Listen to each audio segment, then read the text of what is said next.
د هیواد د پرمختګ او ودانۍ څلور خبرونه خپاره شوي. د افغانستان په کومو ولایتونو او سیمو کې څه ډول پراختیایي پروژې پیل شوي دي او څومره هیوادوالو ته پکې د کار واره برابره شوې ده. بشپړ جزئیات په ویډیو کې تر پایه وګورئ. پدمنو لیدونکو ستړي مه شئ. د اوبو او انرژۍ سرپرست وزیر ملا عبداللطیف منصور ویلي چې د کونړ پر سیند د 2 بندونو د جوړولو سروې بشپړه شوې ده.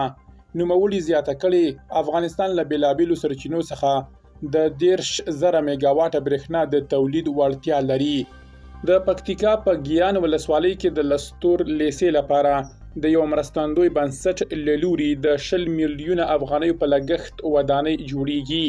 د دغه ولایت د پوهنې ریاست په یو خبرپاڼه کې لیکلي چې د دغه ښوونځي کارونه به د روان کال تر پایه بشپړ شي چې له دې سره به د لسګونه زده کوونکو د سرپناه ستونزه حل شي. د مسؤلانو په خبره د ښوونځي دغه ودانۍ به 12 درسي او 2 اداري خونې، احاطه، سولر سیستم او نورې اسانتیاوې ولري. د ننګرهار په مرکز جلال آباد ښار کې د ختیځ زر بستریز روغتون د جوړېدو چارې چې له تیرو څو کلونو راهیسې ولاړې وې بیا پیل شوې.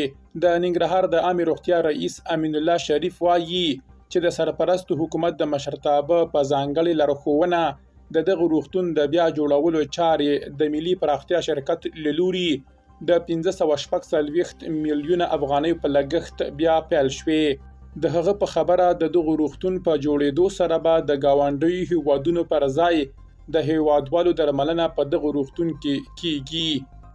د پکتیکا په واځې خوا ولسوالۍ کې د څه باندې 8 میلیونه افغانیو په لګښت د 19 کیلومتره په اوږدوالي د یو کلي لار د جوړولو چارې بشپړې او ګټې اخیستنې ته سپارل شوې ده. دغه لار په واځې خوا ولسوالۍ کې د یوې موسسې په مالي ملاتړ د 8.1 میلیون افغانیو په لګښت جوړه شوې ده.